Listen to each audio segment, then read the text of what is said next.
Greetings, dear friends, in the name of the love light called Ein Sof Ur. And I greet you and welcome you today, and thank you for joining me in the first of my new video series that I'm calling Aum Question and Answer video series. What's prompted this new series is because, as you are well aware, this is a time of a stirring of consciousness, an awakening as it's being called, through the many events that have happened in this year, particularly 2020, and I'm sure they're going to continue. So apart from all the adverse things that have been happening, there is a positive side, as always, in this 3D world of polarity. And the good that's coming out of it is that people are now questioning their lives, questioning what life is about. Why am I here? Where am I going? There must be something bigger than just working, sleeping, eating, procreating, and surviving. And of course, there definitely is. So it comes for me under the spiritual term, under the word ascension. Now, this has been around before. I've been teaching for over 30 years. And back in the late 1980s, Ascension was the big buzzword then, as it is again now in, as I say, the spiritual and New Age circles. It's partly because people resonate with it. There's something in them stirs and says, yes, that's something I need to go into more. But it's also driven by the fact that as human beings, we want to escape, basically. When we're being challenged all the time, in big ways and small ways, through our daily lives and through the events of the world that we have no control over, we want to be free. We want to say, oh, let me out of here. Even some people want the beam me up Scotty idea to be available. And sadly, it's not quite as easy as that. But let me explain a little bit more. Why I am talking about ascension in this way is because, as I say, it's something that was explained to me back in the late 1980s. So it's been around in my consciousness for a long time. And over the years, I've received more and more understandings about it. And the first download, shall we say, that I received back then was giving the understanding of what we're here to do in order to achieve ascension, and therefore what ascension is truly all about. So let's dive into it. What is ascension? Well, first of all, let's look at the word itself. The word ascend means to climb up. Now that immediately tells you something. It means you have to be actively involved. If you want to climb and get to the top of that mountain or that hill over there, it's no good just sitting at the bottom and saying, I wish to ascend. You have to get up and actually do it, do the climbing, do the action. And so the same with ascension. It isn't just going to happen, sadly. Wouldn't we like it if it was going to be that way? And this is one of the biggest misperceptions at the moment, that we don't have to do anything, we just sit back and wait, and it's all going to happen. And maybe the Earth is going to ascend too, so we'll just tag along for the ride. Well, I won't go into that part of it this time, but regardless of the Earth situation, we ourselves are in charge of our sovereignty, aren't we? We have the power to create the life we choose, although at times we forget how to do it and seem to have things that we would never in our conscious awareness want to experience. But that's a whole nother subject. So if we wish to move on, to ascend, what is it that's ascending? And no, it is not the physical body. This is the one thing which unfortunately is being understood in a widespread way and taken on board, because that's the easiest way, isn't it? Oh, I don't have to worry. I can just sit back and it'll happen. And unfortunately, we're being fed this misinformation too, through those who don't want us to evolve spiritually in any way. They want to keep us stuck here in this illusion. And so it comes through, particularly in channelings, unfortunately. And that will be another subject for a video shortly. So what is it that's ascending? If it's not the body, it must be our awareness, our spiritual understanding and awareness, or our consciousness, if you like. That's what's ascending. And along with that is the ascension or the increase in our vibrational frequency. And as you know, we are all vibrating at different frequencies, and those frequencies change according to our moods, our thoughts, our feelings, our experiences, and so on.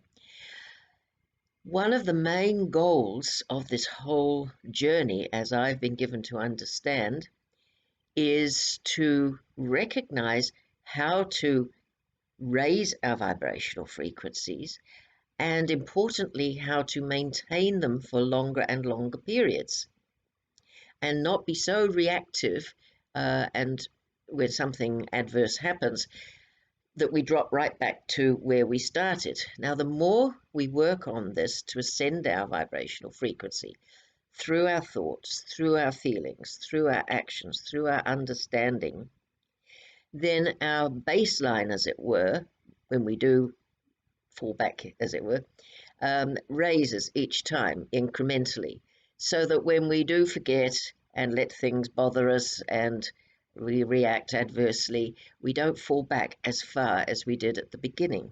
So that's a very positive thing. In other words, we handle it better. We can see, if you will, a bigger picture. And that means that, yes, we're likely to have emotional reactions when something untoward happens, but we don't stay in that reactive state for too long.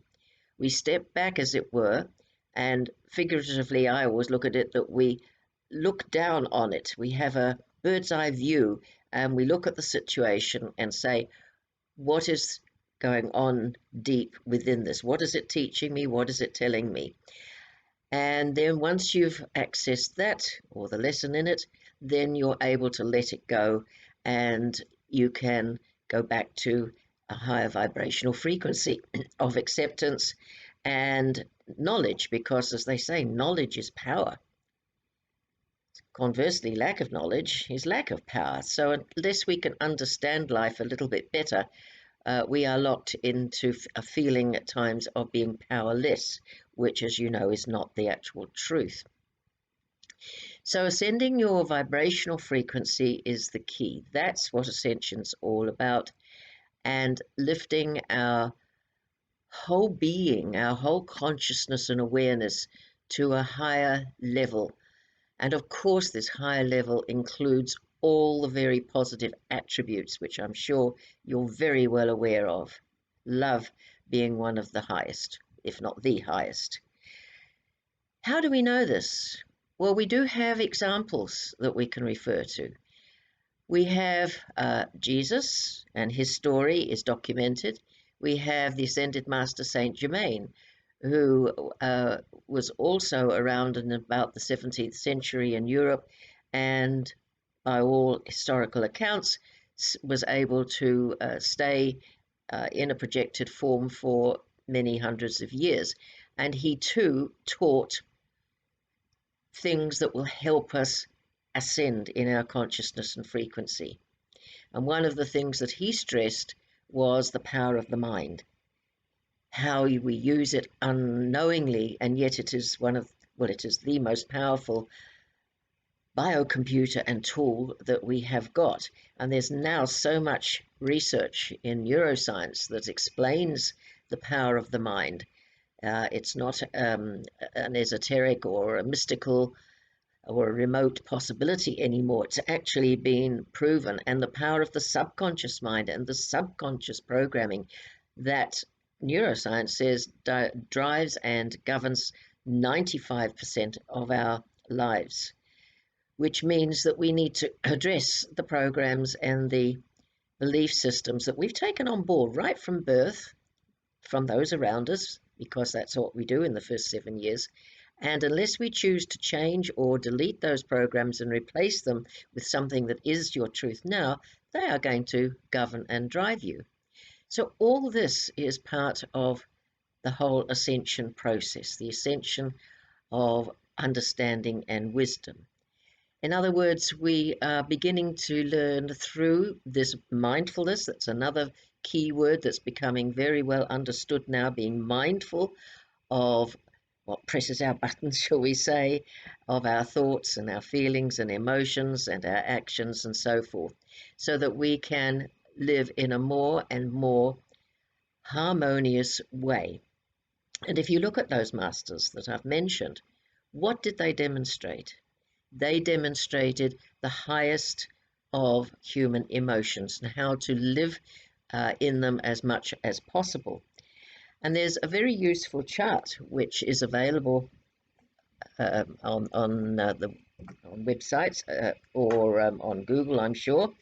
And I'll show it to you here because it tabulates some of the states of being, states of mind, and states of feeling that ascend our vibrational frequency and also gives those that lower it quite drastically. So I'll just hold it up so that you can see it.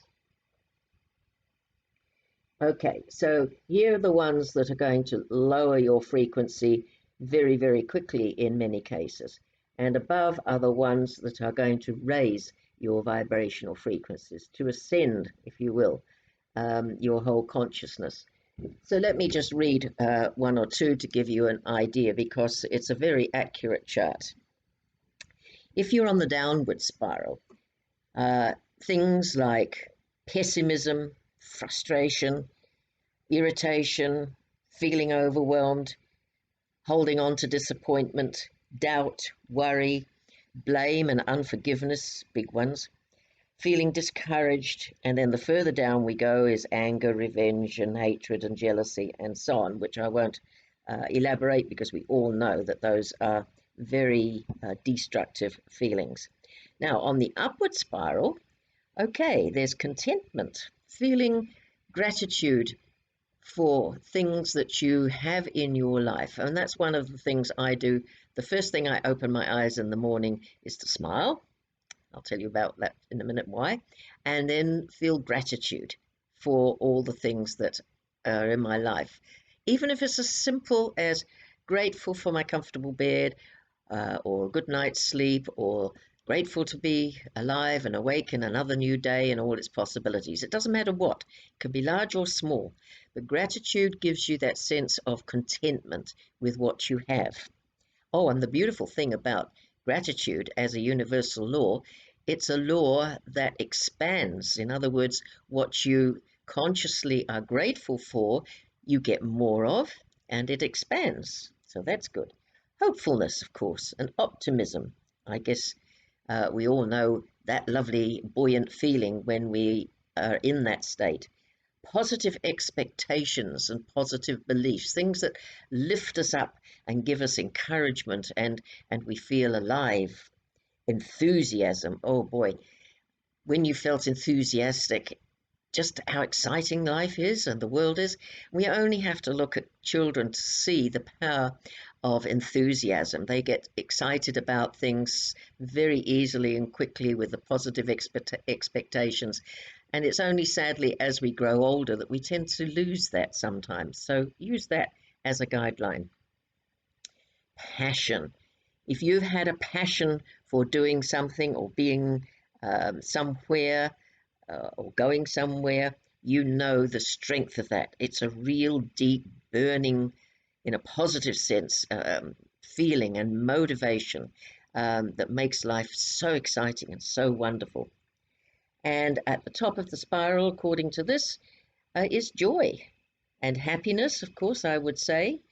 But it comes, as they mentioned, from knowledge, which gives us empowerment, freedom, and, of course, love.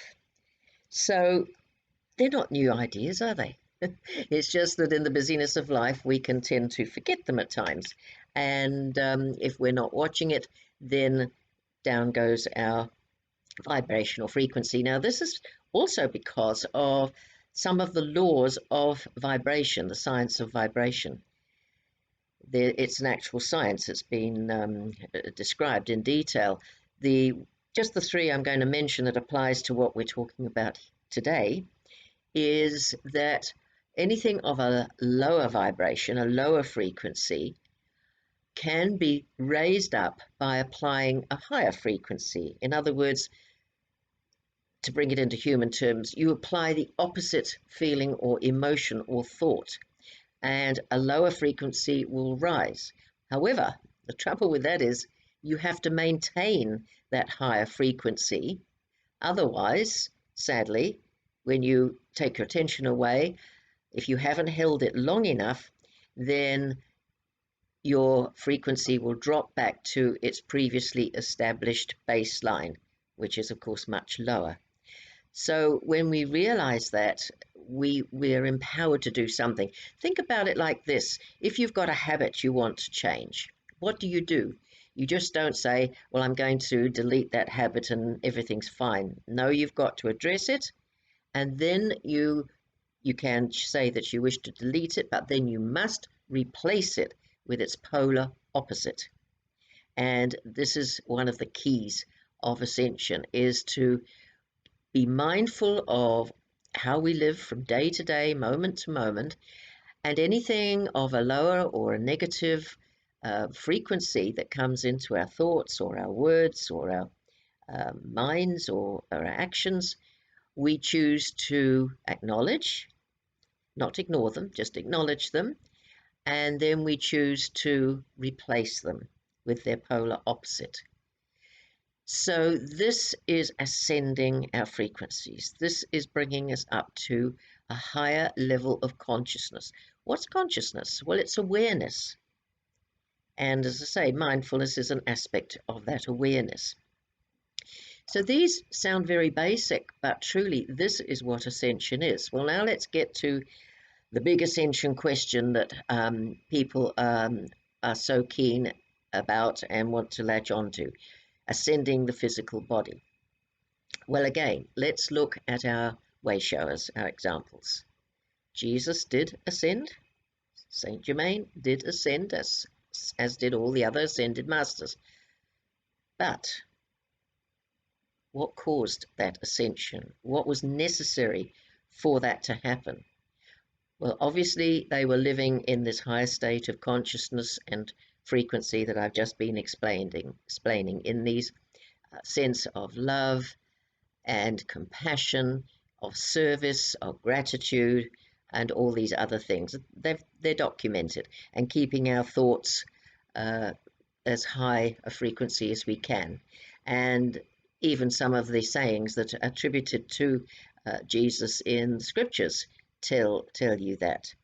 The clues actually can be found there too. So, okay, they lived by that, these way showers. They became more and more on that higher frequency, longer and eventually permanently. They very rarely drop back. And so, and this was common to all who have ascended that we know of, when they reach the end of their physical life and they shed their physical body, in other words, they died, then if they had done all the preparation, as I've just explained, then they were able to ascend. Notice they didn't ascend while still in this physical 3D body, which is still attached to this 3D world of polarity. So it's to do also with another concept that's become popular about the fifth dimension. Yes, we're in the third dimension now of length, breadth, and depth. Fourth dimension adds the time factor.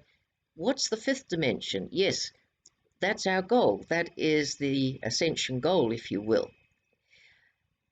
What characterizes the fifth dimension is that it's non-physical. You cannot have a physical body or a physical reality in the fifth dimension. It is the dimension, if you will, of spirit, or of the etheric, if you're looking at it more on the scientific side.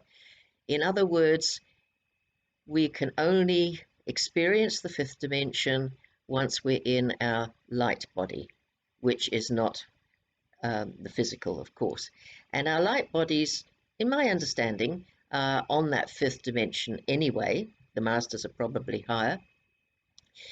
And so once we die and we've completed, if we have completed our soul journey, our soul path, the life principles, which I believe make up our curriculum in Schoolhouse Earth for every single one of us, completed our karma, all of those ties are finished. Then when we die, we can move into the light body. We can reunite with it. Otherwise, we go into the astral plane, review the life and so forth, and then come back and try and finish those things I've just mentioned. And that is the reason we keep reincarnating, is because we haven't finished our soul business. It's a soul purification process, as I understand it. And I will be talking about that in more detail on another video, because soul education has been the foundation of my work for the past 30 years and my own journey for the past 50 years. So I have researched and studied it in depth, as well as received understandings directly. So ascension, yes, but not of the physical body. That will certainly and can happen, as I say, if we have completed what's necessary once we've shed this 3D body, and then we can, if we've done the work, reunite with our light body. And as my understanding is, then we have the choice. Do we want to come back into a 3D reincarnation, or do we want to move on into other realms of consciousness?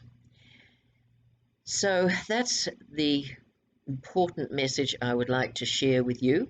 I've made some notes, so let me just check that I've covered everything that I prepared and would like to share with you, to give you as much food for thought as I possibly can.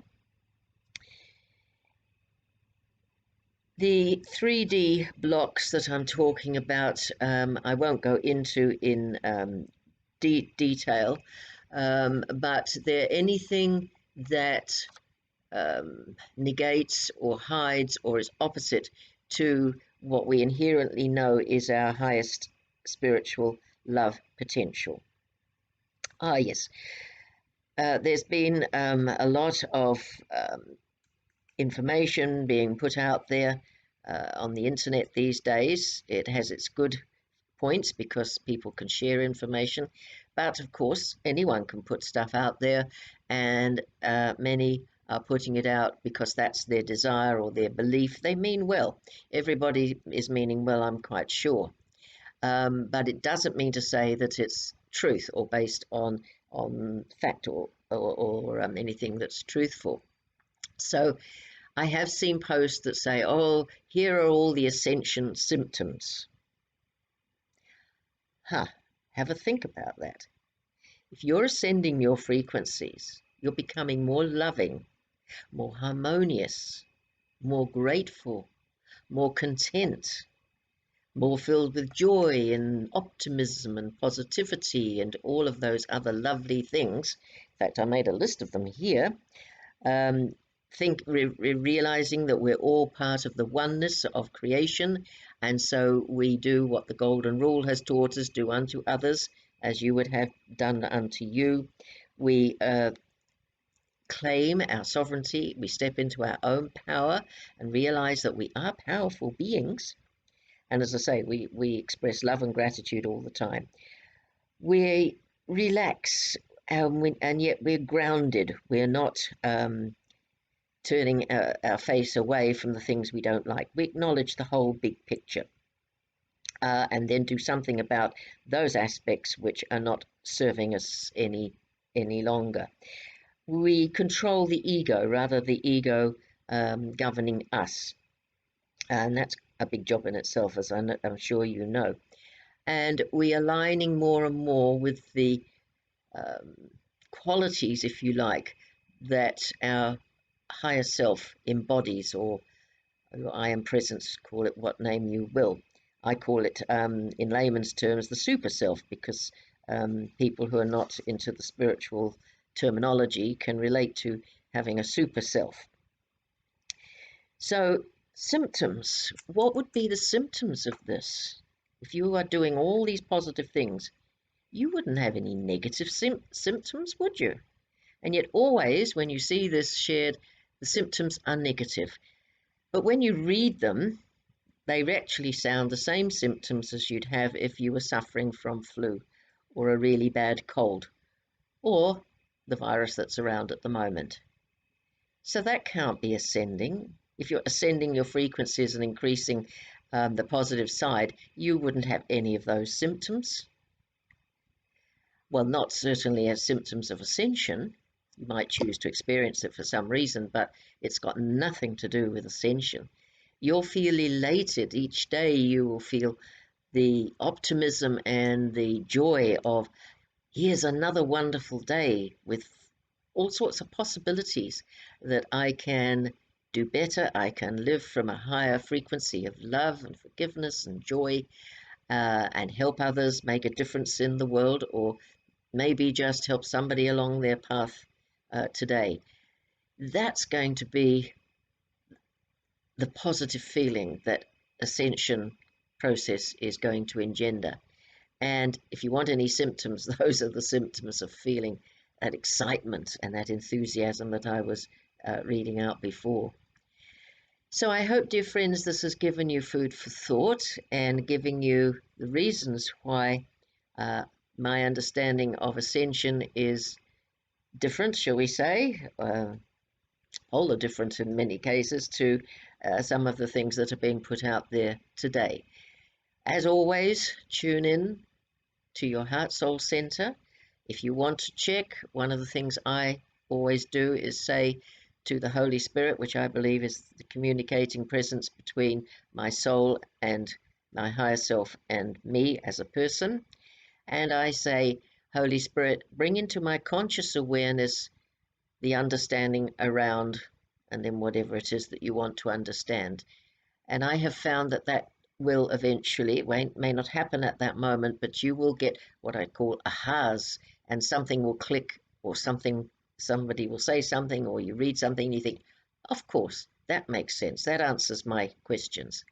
So you've always got that tool. And I have made other videos in my YouTube library that gives you the tools and the strategies to get in touch with that inner guidance more clearly and quickly. So do check out the video library if you're interested in that as well. And I will be making, as I say, more of these answering questions, as it were, videos. So do subscribe if you wish to my YouTube channel, and as the new ones get posted, you will no doubt be notified. So, dear friends, I send you love and blessings and encouragement and support along your soul path, your journey. And thank you very much for being with me today. And I leave you with this beautiful blessing in Hebrew that says that you are a holy being and part of the all that is. Kadosh, Kadosh, Kadosh, Aya, Asha, Aya. Kadosh, Kadosh, Kadosh, Aya, Asha, Aya. Kadosh, Kadosh, Kadosh, Aya, Asha, Aya. It is so. Thank you.